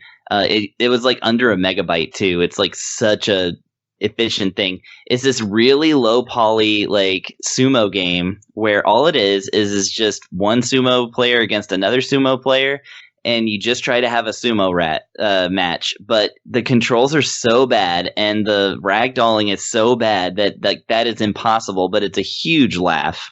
It's legendary. It's like from like 15 years ago too. Huh. The Sumotori Dreams. You should look that one up. That's my favorite ragdoll game. You know, I have to give it a look-see. Or, heck, just link it to me. I'm going to drop it in chat and stuff. But I think this version is still... Yeah, I think it... Oh, yeah, this is... I don't know. There's like some other stuff in here now. It looks like they've added to it. But still, a little but very serious physical fighting game. This is the game where beginners can beat hardcore players. Because nobody can control it. It's all luck of the draw. Or luck of the... Anyway, next game to talk about is called Danger Scavenger, developed by Star Drifters, published by Forever Entertainment, released March 25th on the Switch for $9.99. The evil AI brings doom upon the world. A group of outcasts, the Scavengers, once rejected by fate, now glorified and admired, decide to overcome the status quo and, of course, loot on their way and return to their hideout with a bag full of great treasures or broken scrap. Chris, tell us about Danger Scavenger. Okay, so Danger Scavenger is the other end of like, the consequences of capitalism, because the world's kind of like in ruins because of some kind of corporation or something like that, and your ragtag team is trying to bring down some bosses on rooftops for some reason. I can't say that the game really gets that much into the story, so neither shall I. The whole gist of it is that you select one of four rock'em sock'em roguelike robots, not robots, but your guys and girl. I think one of them's a girl. I don't know. The graphics aren't super detailed. But either way, you pick one of your four characters or two unlockables eventually, and they each have like a different aspect to them, and it's your usual. One's a balance, one's a tank, one's speedy, and another one is very good with items. And you basically do this interesting thing where you go to the top of like one of 5 different towers. You progress through 5 different towers with multiple levels. And, it's roguelite, basically, and we'll get into that in a minute. But basically, all the combat takes place on rooftops. So I guess each floor has its own rooftop kind of thing. I don't really know. But you take, like, a branching path as well, and it's kind of cool in that sense because, like, you open the door to the next floor by defeating all of the enemies, and you can choose from the doors, and the map will actually tell you kind of what to expect in that room and what kind of reward you'll get. And the game's really all about the rewards because, you gain currency, which is actually just called scrap. And that's something that you can use to make new items and things like that for your loadout, or that will appear in the stage. Hang on one second. My cat's being a butt. Kitty. The door's open, stupid. He's scratching the open door. Wow, such so I would let him animal abuse. I know. Oh, I know. We're very verbally abusive to our cat. That's our thing. His nickname is Stupid. I had a dog as a kid. My mom insisted on calling Dummy, no matter what I did. It's fun with animals because they don't understand. They just hear the tone and they're like, "Oh, this is my loving human," referring to me lovingly. That's why I scratch at an open door when I want to come in. Anyway, Danger Scavenger. Yeah. Back to the game. So yes, you get to choose your way to the top where you fight a boss, and once you beat the boss, you can access the next tower. So the actual gameplay of it is run and gun and not run and gun really. It's like a twin stick shooter basically. One stick aims and one stick moves, the other stick aims, and then you use your roll dodging and your shooting and stuff. And you get a melee weapon in this one, which is cool because you do have limited ammo. However, of the hours I've played this game, I never once ran out of ammo. They're very, very generous. And when I did some digging, it looks like when it was back in Steam Early Access, people complained about the ammo. So I think they were just like, fine, we'll give you all the ammo you want. So there's you fuckers want ammo, we'll give you your ammo. That really seems to be how it is. Because not only do you get ammo drops from enemies, which, by the way, is magnetized to your character, so you don't have to go run and look for everything, which is really nice. They did some good work here, making it a nice, efficient experience. Like, you don't have to, grab the goodies or they'll disappear. They just come to you. There's also, these treasure chests that kind of look like igloo ice chests to me that are scattered all over each floor. And so, of course, you have a point system as well. I'm not sure what the point system is for. I keep getting high scores, and I'm not sure where they're going. But you get bonus points for shooting a robot thing and having it fall off the roof. So, there's some nice little perks to that. And I'm like, I don't care about the points, but I like seeing that robot fall off that roof. So dick. That's really nice. And poor robot. And yeah, well, he was shooting at me, so what could I do? Anyways, so yeah, the game allows you, upon death, well, there's two different modes. We're going to go and talk about arcade mode. That's the easier kind of mode, quote unquote. And it allows you to keep all of your scrap that you have gotten in a life, as well as 3 weapons that you've picked up, or 3 items, I think, that you've picked up through the course of the run. So, you do actually have an aspect of roguelite elements, which of course the difference there is roguelites let you keep stuff sometimes, but it's not like a total, you get to keep everything. But eventually you unlock item crafting and things like that and item combining. And so there's lots of good possibilities there. But the weapons that are already in the game are actually really good. My favorite one so far is a gun that shoots a beam that when the beam hits something, it splits into 8 parts. It's like an 8-way shotgun. And I had a lot of fun with that one. Nice. Yeah, so it's got really good, satisfying combat. Like I said, it's got cool, alternative ways you can get to the top of the roof. And then on top of the arcade difficulty, it also has hardcore difficulty, which is straight up roguelike. You lose everything if you die. Everything needs to be done in one shot, etc., etc. I didn't play as much with that one because I like them a little.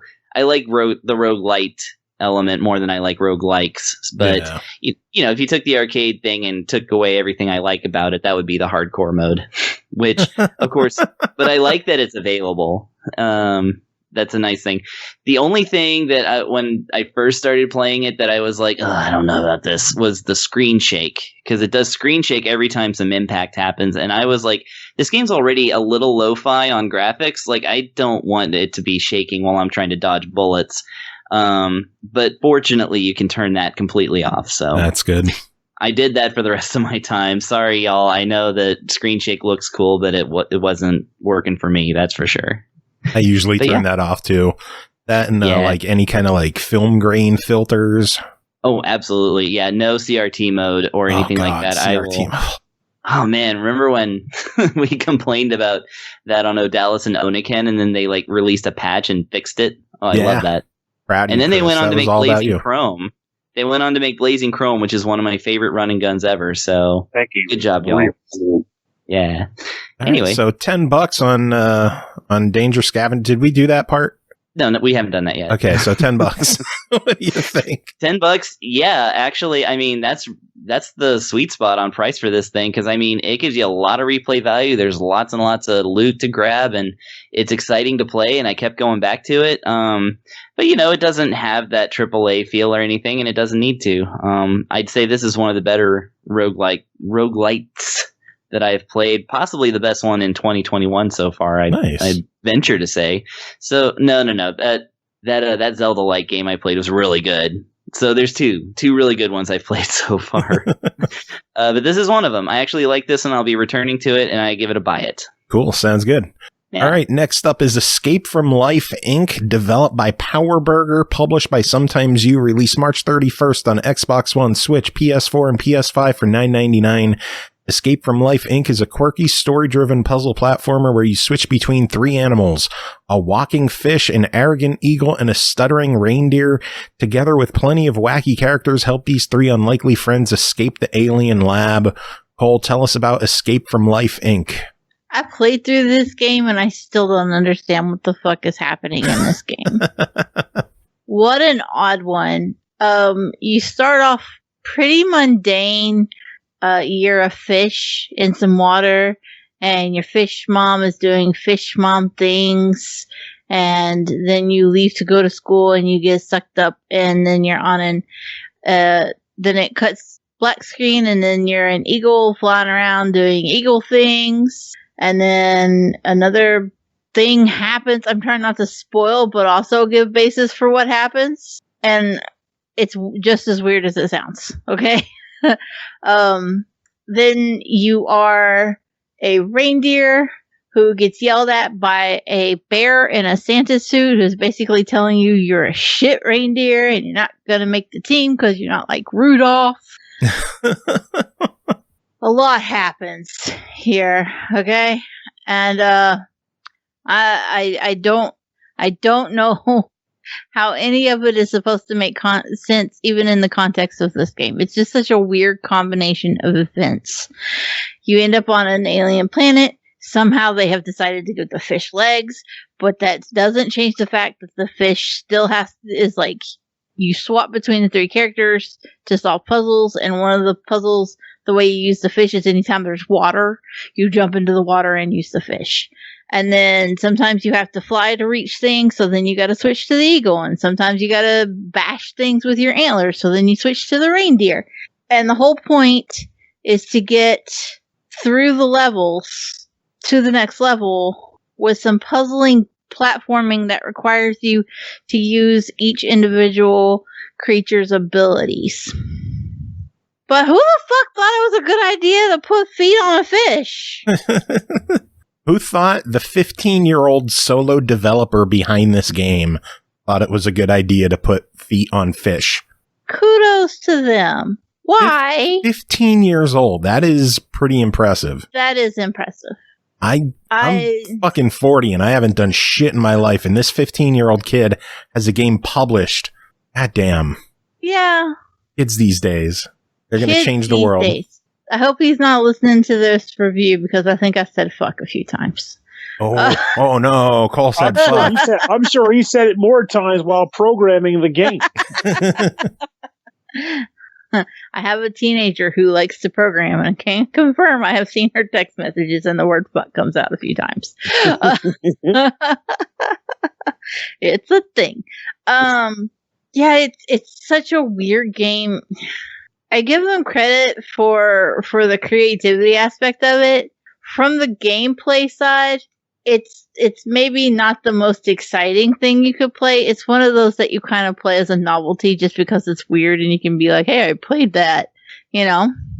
But I think the bigger accomplishment is that a 15-year-old solo dev did it more than anything else. Yeah, that's impressive to me.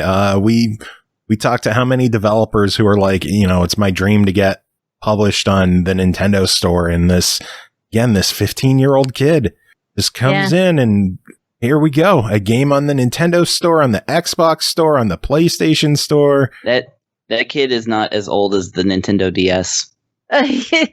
Oh my God, that hurts. He was born the same year the Switch came out. Wow. Not the Switch. I'm sorry, the Wii. I was going to say the Switch. I'm old enough to mix up the Wii and the Switch. Well, Cole, $10 on Escape from Life, Inc. What do you think of this one? I think it's a try it. It's not bad by any stretch of the imagination. It's just that it's odd and a little niche, and it's not going to apply to everybody. And that's kind of why it's a hard sell as a buy it. But if you're into the quirky, weird kind of games that just kind of make you bend your brain to even understand what's happening, you're probably going to enjoy it. How are the achievements? They're actually, I don't even remember. I don't think I popped, but maybe 2 or 3. And I just remember playing through it and going, I'm not getting very many achievements for a Sometimes You game. But I don't even remember what the list was. I'll have to look now and see if I even got them all. I don't remember. Anyway, next game to talk about is Far S Ultra Future Aero Racing S Ultra, developed by Nurendsoft, published by Zerouno Games, released March 26th on the Switch for $6.99. Challenge gravity in the races of the future. Enjoy the fast and futuristic arcade races we present to you in Far S Ultra. Make sure you win the desired gold cups in the 5 championships of Far S Ultra. Are 5 levels of difficulty, and total of 25 cups are waiting for you. Pernell, tell us about your time with Far S Ultra.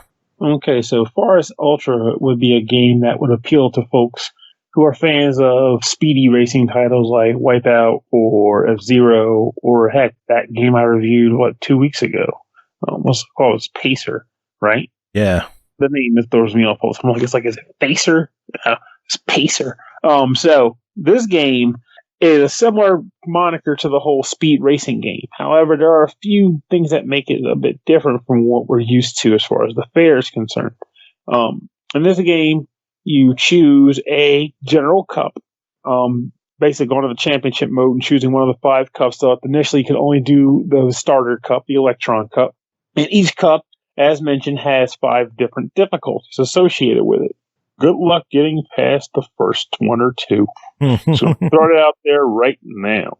I mean, it's doable, yeah, but it's not as simple as you would think if you're like, oh, I've been playing these games my whole life. But no, it's definitely challenging. So once you choose a cup and a difficulty, you'd have to pick a car. Initially, you only get 1, but you can earn more, and I'll talk about that in a second. And then you get knee-deep into the actual races. Each cup has 3 actual race courses on it, and the way racing works in this game is there's no weapons on the track. It's just general acceleration. There's like a hard left turn and a hard right turn button. There's a brake button and also a nitro button. You start out with some nitro. Actually, I don't think you start with nitro. But as you go over speed tiles, you get a speed boost, but you also get some juice in your nitro gauge. And it usually takes about 2 of these tiles, but when you run over 2 of them, you get a full blast of turbo that you can use. And it's just basically press the button, blast up the turbo. While you're in turbo mode, if you crash into another car, you can blow them up. That's considered a takedown. Of course, that can happen to you too, and it's going to happen, and it sucks when it does, because it's usually a guy coming up from behind you. You don't see him. It's like, bam! Like, well, I'm fucked. And aside from that, you also can just use it to literally dash and just get an extra boost of speed. You also have a shield gauge too, and if you run out of shield juice from either getting whacked by other cars or scraping up against the wall, your car will blow up and you need to respawn. Long story short, if you respawn, you can kiss at least 2 positions goodbye on the track. They don't screw around with blowing up. There are no shield regenerators on the actual track. The only way to actually get your juice back is by making a lap. So 1 shield bar, 1 lap, unless you blow up, and then the respawn refills your meter. But at that point, the damage is done. So, after each race, you will get points for a variety of things, experience points based on how you place on the track. So if you place it well enough, you'll get a good number of points. There's also a light achievement system in the game where when you fulfill certain objectives during races, you will get experience points added to that based off of those. And as you level up, you'll unlock specific things. Generally, you'll unlock new cars, and the cars that you can unlock bring along with them a variety of different stats. The usual fare, speed, acceleration, braking and handling, that kind of stuff. So you'll be handling that measure there. But you'll be unlocking those cars and the drivers that come with them. You can also unlock different, like, actual paint jobs not paint jobs, but like costumes for the actual racers. So each racer is a racer that drives each car, and then that racer also has like a general like paint scheme or whatever. And unfortunately, as much as cool as it would be to say that it affects your actual car, it doesn't. That part is just purely meant to like make the car itself look different, because it's like the driver gets a different car. So you'll be unlocking that stuff, and you'll unlock like different courses too over time as you play through the game, basically through the cups. Now, I don't know per se what you're really getting when you complete each difficulty level, aside from maybe just more points. It's kind of like how Mario's 150cc would work, I suppose. But at the same time, that's just something for you to do. Hey, I want to do higher difficulties. You do the higher difficulties and get new cups to unlock, and just basically max out your value that you're going to get from the game. There's also like customization stuff you can unlock too, like customize like an actual race set. So you can like, hey, I just want to punch around and have a little bit of a fun set and not play an actual cup. You can do that too, but I feel like you won't be doing that for a while, because really it's just like the cups, except you're not getting anything for it. You want to do the cups to unlock the stuff, but that's pretty much the gist of it. There's not a lot going on with the game otherwise, but at the same time, it's not really priced to like blow your mind or anything. And they give it's only a $7 game. Yeah, and honestly, I had fun with what I got from this. Again, it's not deep, but it's fun, and it gives you just enough stuff to pursue to kind of give you something like pad out your time with the game until you feel like you had your fill of it. And by that point, I'm sure you'll have gotten $7 out of it. No, well, in your eyes, your official verdict, $7 on Far S Ultra. What do you say? I think it's a buy it, honestly. If anything, the only real knock I felt against it was the music is kind of hum. Not bad. Sounds pretty good. It is. All right. Well, we got one final game to talk about tonight. That is called One Escape, developed by Bug Studio, published by Ratalaika Games, released March 26th on Xbox One, Series X, PS4, PS5, and Switch for $4.99. One day, three buddies decided to rob a bank, but something went wrong and the cops showed up. Now these feisty felons need to smarten up and make the most incredible jailbreak. Chris, tell us about your time with One Escape. Okay, so this is the other side of corporate. No, I'm just kidding. No, this is an odd duck of a game, and I use that word literally. I choose that word pretty literally. You play as one of three criminals, well, one at a time of three criminals, and who are in jail. And as soon as you start the game, they rip off their shirt, revealing like huge pecs and six-pack abs and stuff. And the first character you play as is a duck. So you're playing a duck with abs. It's like, okay. His name is Duke. D-O-O-K. Duke. I love the names in this game. They're pretty. Duke, Gore, and Boar. So yeah, basically it's a puzzle platformer, essentially. Each character has one thing that they can do. They can jump, double jump, and then they have one skill. The idea is to go through the jail and collect things in a certain sequence. So like you may need to go and find the red card to unlock the red door, and in the red door there's the green card, and then you can open the green door, and there's the yellow card. You can then grab the yellow card, open the yellow door, and then eventually you get to an elevator for some reason, and you escape. And you have to do this. I think it's 20 times per character. I don't really remember, but it's a pretty levels. 60 levels. Yeah, 3 characters, 20. And by the way, if you're an achievement hunter, you have to be able to beat 10 levels with each character. So you have to play through about half the game to get your platinum. So it's not that easy. Not a gimme, but like some of them. But that's, you don't have to beat the whole game, I don't think. No, I got my 1,000 and only got halfway through each one.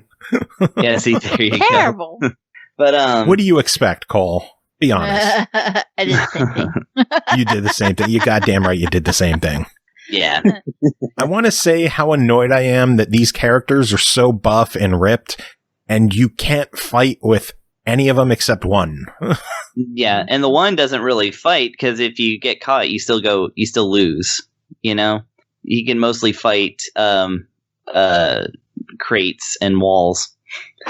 Right? Or am I wrong? No, he can actually beat up the robots. He only has 2 hit points, though. Oh, I see. Okay. So yeah, so he's still you can only attack if there isn't an alert on you. Yeah, that's what I guess I meant. If you trigger them and get alert, you can't attack them at all, though. Yeah, because that's the thing is that, while you're trying to get through these stages, of course, there's searchlights and security cameras and stuff that if you get caught, then you have to start the entire stage over, which can be a kind of a pain when, you're required to do so much sneaking to get, like, a certain, like, card or whatever, and then you have to, like, do all that again just to, like, figure out what you did wrong. And there's a couple of little things that annoyed me, like floor hazards. So, like, there's broken cables on the floor sometimes that give you electric shocks. And, like, I eventually just had to, like, really exaggeratedly, like, double jump over each and every one. Because it seemed like I would be, like, a whole sprite away from them and I'd still hit them. Like, I don't know. They just... What I was seeing on the screen was not what was actually really going on.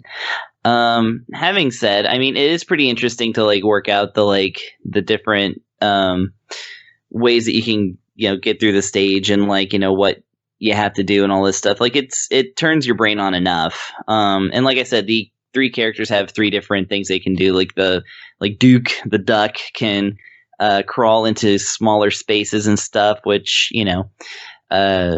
and then Boar, which is the warthog, he's the one that can punch, I believe. And then Gore, who is, I guess, a bull, right? Gore's a gorilla. A gorilla, that's right, because his name is Gore. Yeah.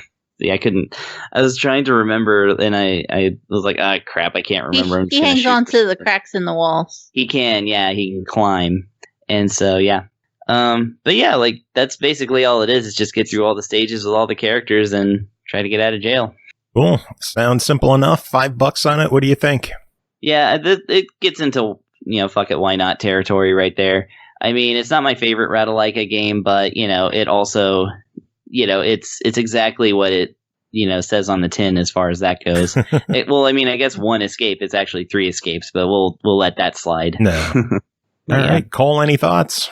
No, pretty much the same. I just agree with Chris. Like, it was just easy and simple to run through, and I think I did it in probably like about 30, 45 minutes. I didn't think it was that hard, though. Even to, like, I continued to play a couple levels past just so I could be like, I didn't just stop when I got the achievement. I did go a little more. Because that matters. Nobody cares, but it matters. I didn't think it necessarily got hard. I just think it got too backtracky. Yeah, they were just getting too long, and when you would die and restart, it was just like a kick to the balls. It's like, there goes 5 minutes. That was really the only thing I had to really complain about it, I guess you could say, is that it was a lot of back and forth. It was like, okay, you got the green card. There is no shortcut back to where you can use it. You have to go all the way back the way you came every time.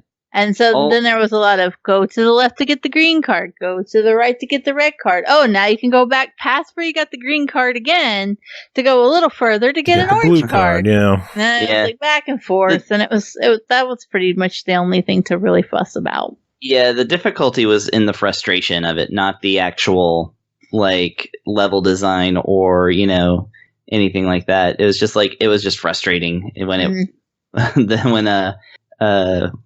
it was, like I said, it wasn't, like, too bad for the most part. No. I definitely struggled more with the duck than with the other 2. Yeah. Some of the later levels. The duck is definitely where I encountered the floor problem. Yeah. Well, the gorilla too. I had problems with the gorilla on the jumps. I was double jumping everything just to get past it. Oh, okay. So it was a universal problem in the game then. Yeah, the hitboxes were shit, but otherwise it was fine. Yeah. All right. Well, that is it for this episode. Made it through another one. Hooray! Next up's the fun one, Cole. Oh, boy. What's that? 666 is next. Ooh. Also, I'm getting my second Moderna shot that morning. Yeah, so that's going to be really goddamn fun. And it's April Fool's Day. Tongues. It will be a rough one. It will be a rough one indeed. But we'll cover that one when we get there. That's it for this show. Thanks to Tim for being here, talking wrestling and RetroMania wrestling. Thanks to the three of you for being here, hanging out, keeping me company.